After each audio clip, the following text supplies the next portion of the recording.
Hello दोस्तों, मैं doctor Kushwaha आज आपके सामने पुनः लेकर आए हैं कि पीजीटी टीजीटी का सॉल्व पेपर जो केवीएस एनबीएस और यूपी पीजीटी टीजीटी और राजस्थान पीजीटी से संबंधित है। ये हमारी 11वीं कड़ी है, यानी पार्ट 11th है। तो चलिए हम आज का पेपर शुरू करूं उससे पहले हम आपसे एक रिक्वेस्ट करेंगे कि हमारे चैनल को लाइक और सब्सक्राइब करना ना भूलें। चलिए हम पहला क्वेश्चन देखते हैं। Which of these are the analogous of the genes. तो इनमें से जो ऑप्शन सही होगा वो ए होगा, कीटों के पंख तथा पक्षी के पर। चूंकि इनका क्या होता है कि जो विकास होता है वो तो अंतर होता है, परंतु इनके जो कार्य होते हैं उनमें समानता देखने को मिलती है। नेक्स्ट हम देखते हैं, नेक्स्ट में कौन सा आता है। तो नेक्स्ट की बात करते हैं तो देखते हैं नेक्स्ट है Homo erectus is the scientific name of. तो होमो इरेक्टस किसका साइंटिफिक नेम है? तो वो है जावा का। किसका है? जावा मैन का। ये इसका सही ऑप्शन है। पैकिंग मैन को भी होमो इरेक्टस के नाम जानते हैं। चलिए नेक्स्ट देखते हैं। पीथेकैंथ्रोपस जावा कपिमानो का प्राण वैज्ञानिक नाम है। तो प्राण वैज्ञानिक नाम क्या है?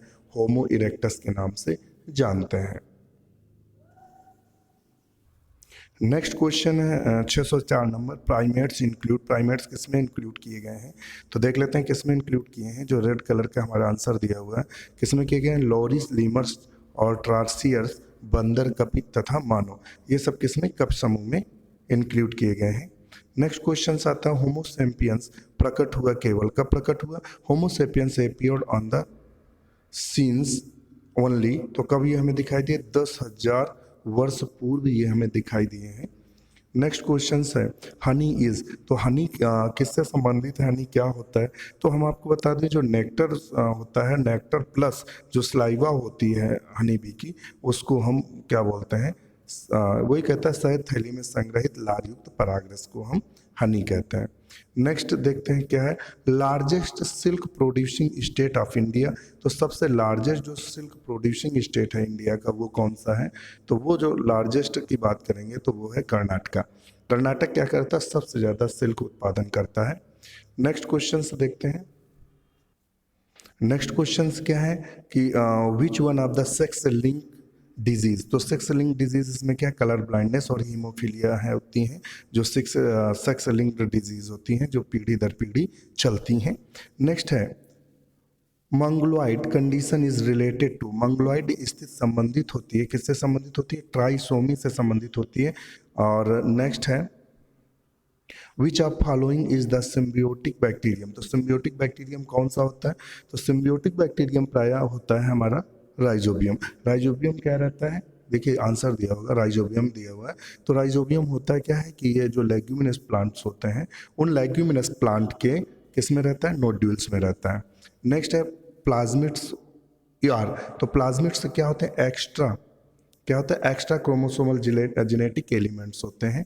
ये कुछ इस तरीके से होते हैं ऐसे। तो ये जो इनका होता है मेन जेनेटिक्स होता है, और ये जो होता है ये प्लाज्मिड होता है। चलिए नेक्स्ट देखते हैं। Daily movement of leaf is an example of. पत्तियों की जो दैनिक गति है उदाहरण किसका है? तो सर्केडियन रिदम का है। किसका है? सर्केडियन रिदम का है। चलिए इसका आंसर भी हम आपको दिखाते हैं। किसका है? सर्केडियम रिदम का है। ये सर्केडियम रिदम है। फिर कहता है रोल ऑफ द प्लेसेंटा। तो प्लेसेंटा का रोल क्या होता है कि जो भ्रूण होता है, भ्रूण को भोजन को प्रॉपर देना। इसका आंसर देख लीजिएगा, ये है विकसित होने वाले भ्रूण को पोषण प्रदान करना। नेक्स्ट हमारा है केंद्रीय जो केंद्रीय तंत्रिका तंत्र विकसित होता है, यानी the central nervous system develops as a result of. तो किससे होता है? न्यूरुलेशन से होता है। न्यूरुलेशन में क्या होता है? न्यूरॉन्स का डेवलपमेंट होता है। नेक्स्ट क्वेश्चन देखते हैं। Gestation period in the man is about, यानी मनुष्य में जो गैस्टेशन पीरियड होता है अर्थात प्रसव काल होता है वो कितना होता है? 9 माह 7 या 8 दिन का होता है। तो इस हिसाब से यहाँ क्या होगा? 36। आंसर कितना होगा? 36 वीक। सप्ताह को आप भाग दे लीजिएगा। The term gene refers to. Gene शब्द का अभिप्राय क्या है? तो जीन शब्द से जो अभिप्राय है वह क्या है कि ये डीएनए का बना होता है। डीएनए और आरएनए और प्रोटीन का बना होता है। चलिए देख लिया हुआ डीएनए, क्योंकि यहाँ उसने डिटेल नहीं बताई तो ये क्या डीएनए का एक भाग होता है। चलिए एक वर्णांत पुरुष की शादी एक वर्णांत क्या दिया है, एक वर्णांध पुरुष की शादी एक वर्णांध पुरुष की पुत्री से हो जाती है तो उसकी संतानें कैसी होंगी। चलिए ये एक बड़ा अच्छा सवाल है। वर्णांध पुरुष की शादी एक वर्णांध पुरुष की पुत्री से हो जाती है तो उसकी संतानें क्या होंगी। देखिए यहाँ बड़ा कन्फ्यूज़न है। यहाँ आपको तो पुत्री पहले निकालनी पड़ेगी, तो यहाँ पुत्री निकालने के लिए क्या होगा, वर्णांध पुरुष और उसकी माँ को नॉर्मल करना पड़ेगा, फिर आप उसको क्रॉस कराएंगे तो ये एक वाहक होगी। क्या होगी, वाहक होगी। पुत्री जब वाहक होगी तो उसको वर्णांध पुरुष से शादी करेंगे तो वाहक में क्या होगा, एक यक्ष जो होगा दूसरे यक्ष के साथ मिलकर क्या बना लेगा, ब्लाइंड, मतलब कलर ब्लाइंड्स बना लेगा। और जो 50% सन्स होंगे, लड़के जो होंगे, उसमें क्या होंगे, वो नॉर्मल होंगे। तो इसलिए इसका सही ऑप्शन डी है। चलिए, hippopotamus is found in, hippopotamus संबंधित है अफ्रीका से। किससे संबंधित है, अफ्रीका से, अगर ऑप्शन बी आपको दिख रहा हो। नेक्स्ट है octopus belong to the class mollusca. Octopus किससे बिलोंग करता है, तो वो बिलोंग करता है मोलस्का से। किससे बिलोंग करता है, मोलस्का से। नेक्स्ट है the main basis of the classification of the phylum protozoa is, संघ प्रोटोजोआ के वर्गीकरण का मुख्य आधार क्या है, तो लोकोमोटरी ऑर्गन्स है। ये तो आपको सबको मालूम होगा, लोकोमोटरी ऑर्गन्स है। नेक्स्ट देख लेते हैं।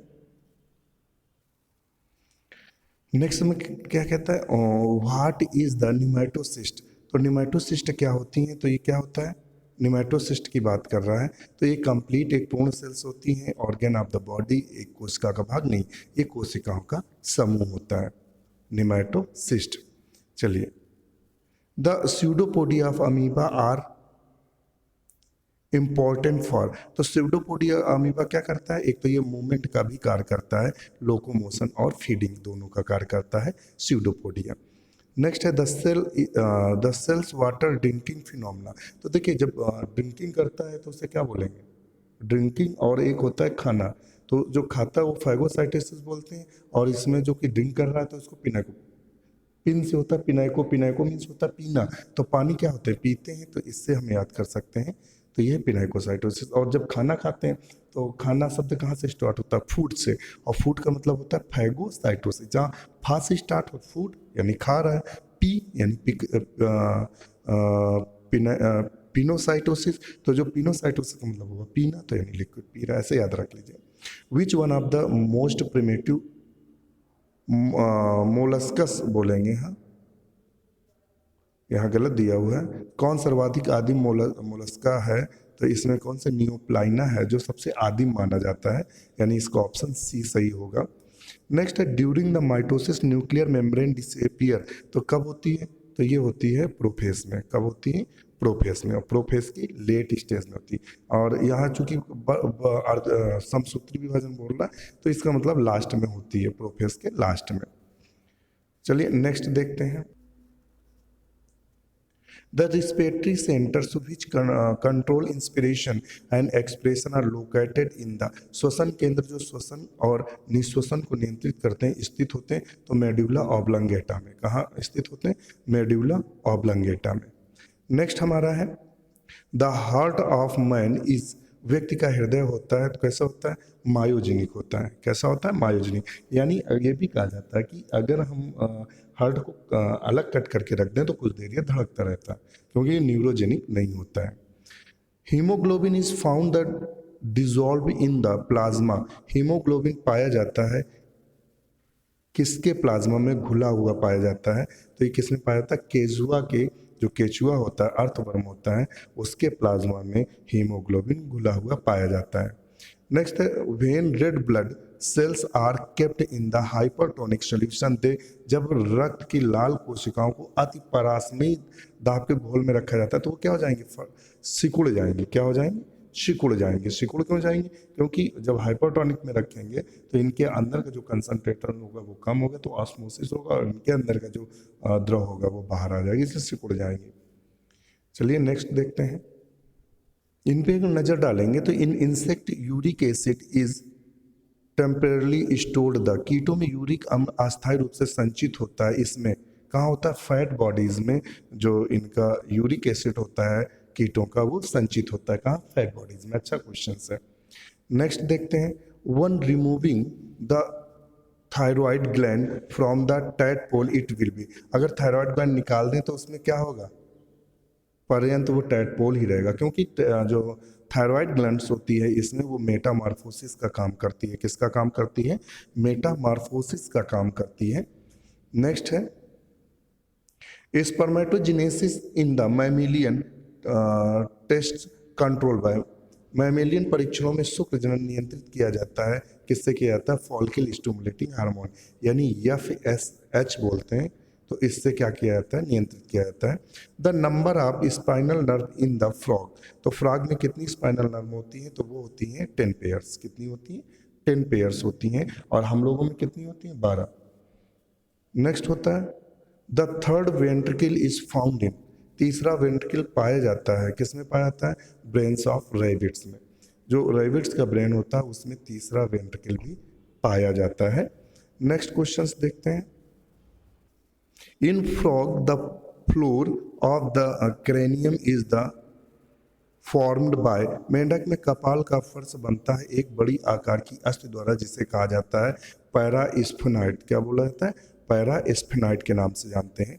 The organelles in which aerobic respiration occur in the cell, यानी कोशिकांग जिसमें एक कोशिका में वायु श्वसन होता है, उसे क्या बोलते हैं, तो आप सब जानते हैं माइटोकॉन्ड्रिया हमारा रेस्पिरेशन का। अगर आप नोट्स पढ़े होंगे जो भी हमने सेकंड और फर्स्ट डाला है, तो आप उसमें देखेंगे कि जो भी रेस्पिरेशन से क्वेश्चन आएंगे वो सब उसमें कंसीडर होंगे। इसीलिए कहते हैं कि हमारे नोट्स एक बार जरूर पढ़ें। पेपर तो मैं सॉल्व आपके लिए करा ही रहा हूँ, और चैनल को लाइक और सब्सक्राइब भी करते रहिएगा। नेक्स्ट देखते हैं, ड्यूरिंग द प्रोसेस, कहता है during the process of mitosis, mitosis के ड्यूरिंग में क्या होता है, 2 आइडेंटिकल डैटर सेल आर फॉर्म, मतलब क्या होता है, 2 आइडेंटिकल डैटर का निर्माण होता है।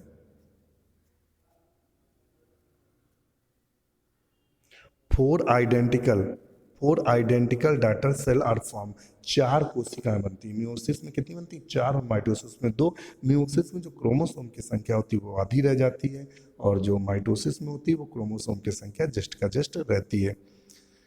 The similarity between DNA and RNA is that both, DNA और RNA के बीच समानता होती है, तो ये भी होती है, दोनों न्यूक्लियोटाइड्स के बने होते हैं, दोनों पॉलीमर्स होते हैं, ये न्यूक्लियोटाइड्स के बहुलक होते हैं। चलिए नेक्स्ट देखते हैं। नेक्स्ट क्वेश्चन क्या, in frog the floor of the cranium is formed by a, तो क्या होता है, मेंढक की कपाल का फर्श बनता है एक बड़ी आकार की अस्थि द्वारा, जिसे हम क्या बोलते हैं, पैरास्फेनॉइड बोलते हैं। क्या बोलते हैं, पैरास्फेनॉइड के नाम से जानते हैं। फिर कहता है, the organelles in which aerobic respiration occur in a cell, तो वो क्या होता है, वो होता है माइटोकॉन्ड्रिया। अगर हमारे आपने नोट्स देखे होंगे तो उनमें सबका वर्णन है, और हमने कहा था कि नोट्स रेस्पिरेशन के जो नोट्स हमने बनाए हैं, ऐसा हो सकता है कोई क्वेश्चन है जो बाहर से आए, वरना उन्हीं नोट से आएगा। नेक्स्ट है, during the process of mitosis, mitosis के ड्यूरिंग क्या होता है, कि क्या होता है, 2 रूप संतति कोशिकाएं बनती हैं। सुनो, माइटोसिस की बात कर रहा है, मियोसिस की नहीं कर रहा है। फिर नेक्स्ट है, the similarity between DNA and RNA that both, तो दोनों क्या होते हैं, न्यूक्लियोटाइड के बने होते हैं, तो यानी वही कह रहा है, पॉलीमर्स ऑफ न्यूक्लियोटाइड्स। चलिए नेक्स्ट क्वेश्चन हम देख लेते हैं अपना क्या है।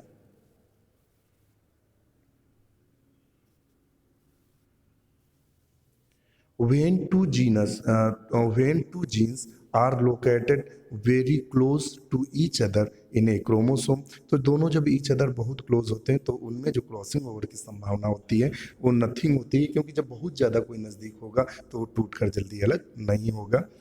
फिर कहता है, one of the following is the smallest organ in the cell, सबसे स्मॉलेस्ट जो ऑर्गन्स होता है वो कौन होता है, बताएंगे आप, तो वो होता है राइबोसोम। चलो देख लेते हैं राइबोसोम है। Animal which at the bottom, which animal live at the bottom of the sea are called. तो देखिए बॉटम का मतलब बॉटम ऑफ बा से बेंथिक, तो ये कैसे होते हैं, बेंथिक होते हैं। Submerged hydrophytes which of the following is present. तो इनमें क्या होता है, खास करेक्टर्स होता है क्या, एयरन काइमा का पाया जाना यानी एयर चैम्बर होना। तो दोस्तों आज के लिए इतना ही। नेक्स्ट वीडियो बहुत ही जल्द आपको उपलब्ध कराएंगे। हमारा चैनल कैसा लगा आप कमेंट्स करिएगा और अपना सहयोग बनाए रखिएगा। दूसरी एक बात हम आपसे कहेंगे कि ये हमारे वीडियो, अगर आपका यूपी का जो 1 फरवरी को एग्ज़ाम है, इसके बाद हमारा टीजीटी का एग्ज़ाम 8 मार्च को लगा हुआ है। दूसरा, इसके अलावा भी कई स्टेट के पीजीटी लगे हुए हैं, नवोदय का पीजीटी लगा हुआ है और अभी फिर केवीएस की वैकेंसी आने वाली है। 9000 वैकेंसी आपकी यूपी पीजीटी की फिर आने वाली, यूपी पीजीटी टीजीटी की, क्योंकि घोषणा हो गई है। तो इसकी वैकेंसी जब भी आ जाए, चूँकि इनका बोर्ड अभी गठित हुआ है तो आने वाली है, तो हम लोग क्या करेंगे कि अपनी जो अध्ययन की सामग्री वो उपलब्ध कराते रहेंगे और आप लगातार अध्ययन करिएगा। चूँकि क्या करते हैं, जैसे ही आप एग्ज़ाम दे चुके होते हैं वैसे ही आप क्या करते हैं, अपना सब किताबें बंद करके रख देते हैं और फिर जब एग्ज़ाम आता है तो फिर 15 दिन पढ़ते हैं। तो ऐसे दोस्तों कुछ नहीं होना है, हम लोग लगातार तैयारी करेंगे तो क्या होगा, हम लोग बिल्कुल स्ट्रांग हो जाएंगे, कोई भी पेपर और सॉल्व कर देंगे। तो दोस्तों आज के लिए इतना ही। नमस्कार।